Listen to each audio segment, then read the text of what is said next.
Welcome to the Waiting Well podcast. I'm your host, Victoria Nicole, and I'm so excited you guys are joining me this morning for our little prayer time with the Lord. As you know, or maybe you don't if you're new, we're going through Jesus Calling. This is a 365-day devotional, and we're just kind of going through each day. I may skip around a little bit, but we're not doing the entire book, but we're going to just read a little excerpt from here and there, and then we're going to talk all about spiritual gifts and discernment. So I'm excited, and we're going to just dive right on in. So, starting with January 8th, it says, "Softly I announce my presence. Shimmering hues of radiance tap greatly at your conscious, seeking entrance. This is Jesus tapping gently at your conscience.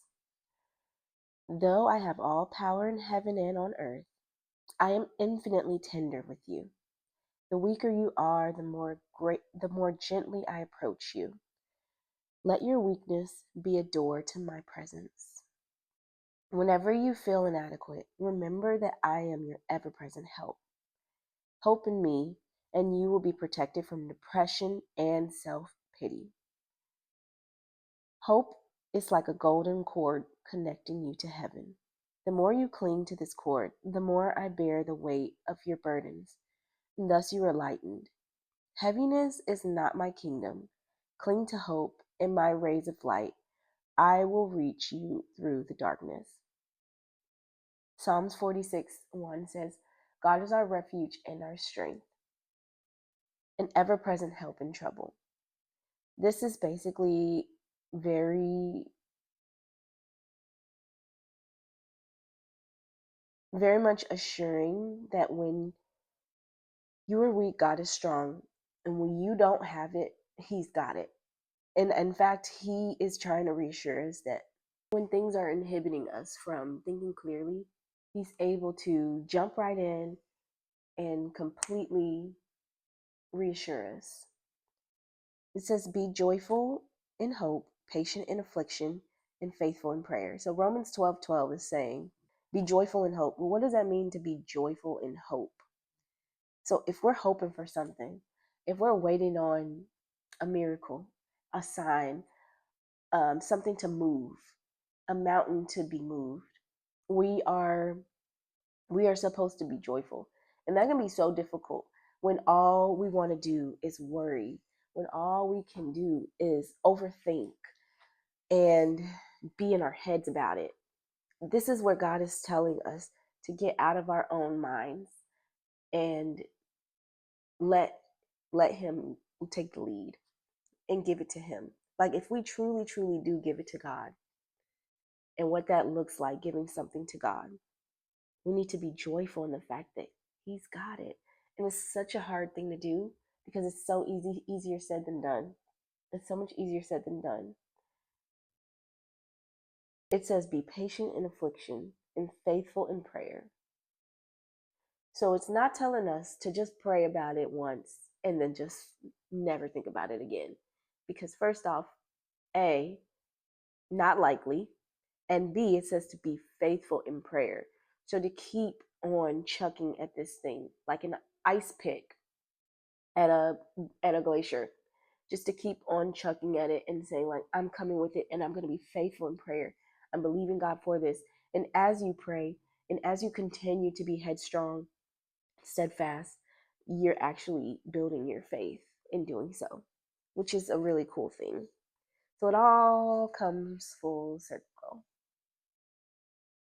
Okay, let's move to Romans 15:13. "May the God of hope fill you with all joy and peace as you trust in Him, so that you may overflow with hope by the power of the Holy Spirit." So what does that mean? Let's break that down a little bit. May the God of hope, so God is hope, may He fill you with all joy and peace as you trust in Him. So as we trust in God, the more we trust Him, the more we'll be filled with peace, the more we'll be filled with joy, so that you may overflow with hope by the power of the Holy Spirit.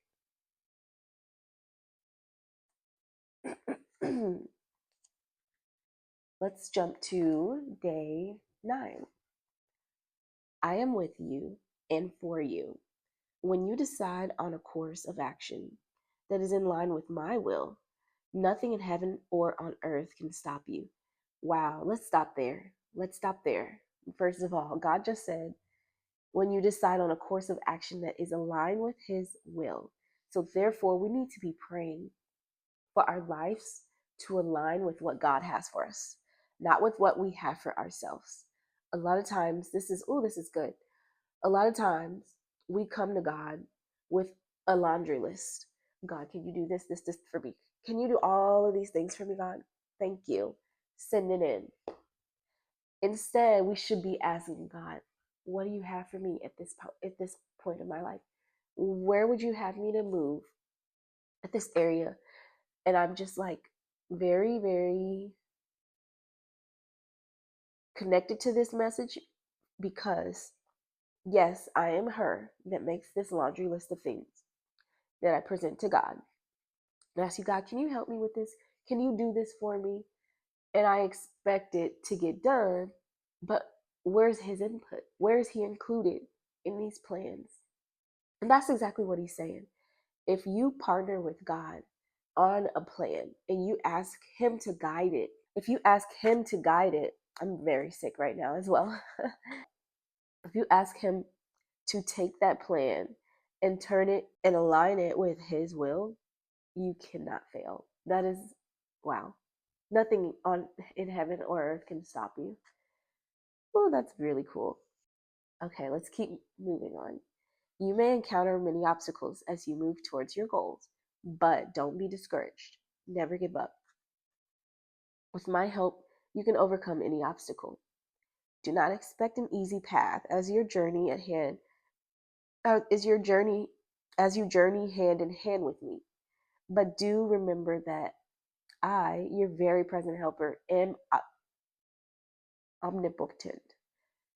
I used to have such a hard time like pronouncing this word, omnipotent.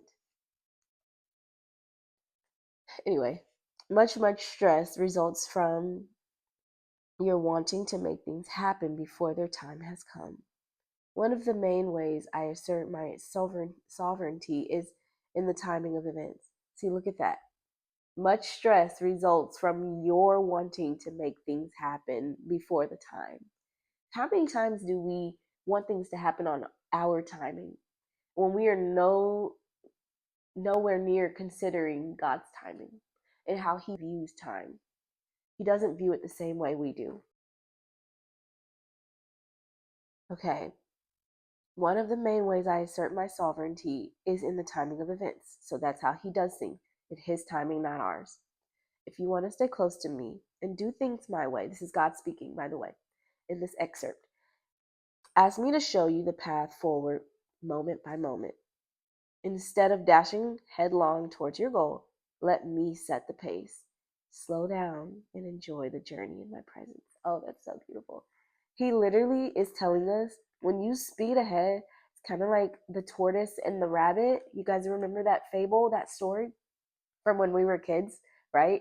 How they were in a race and like literally slow and steady wins the race. And it's very much biblical because when you think about the hare, he thought he was so far ahead and he got like this huge head start, but he had to take a nap. And guess what happened when he took a nap? You snooze, you lose. I mean, he lost the race. Long story short, the tortoise won the race because he didn't tire himself out. He kept a steady pace, probably enjoyed the race. Like as he's like moving along slow and steady, he's able to like enjoy the flowers that he's passing by.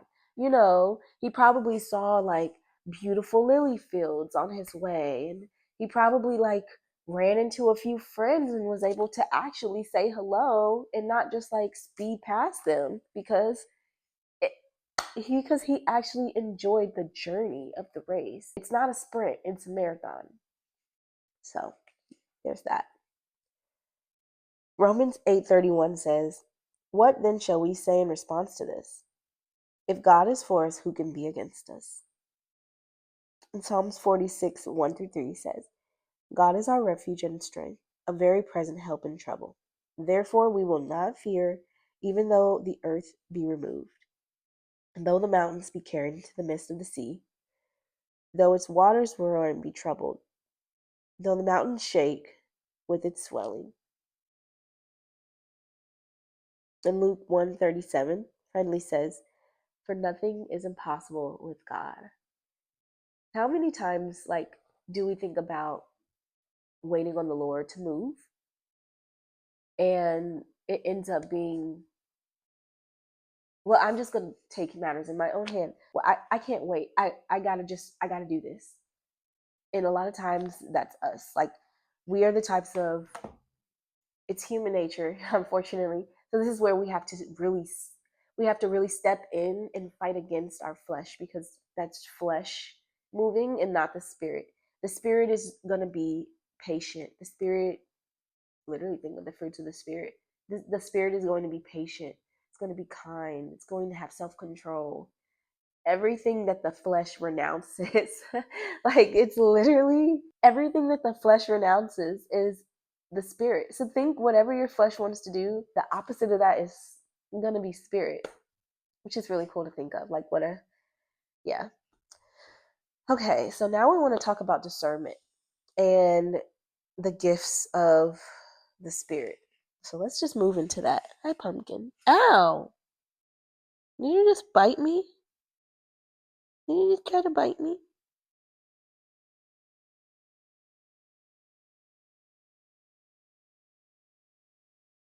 Anyway.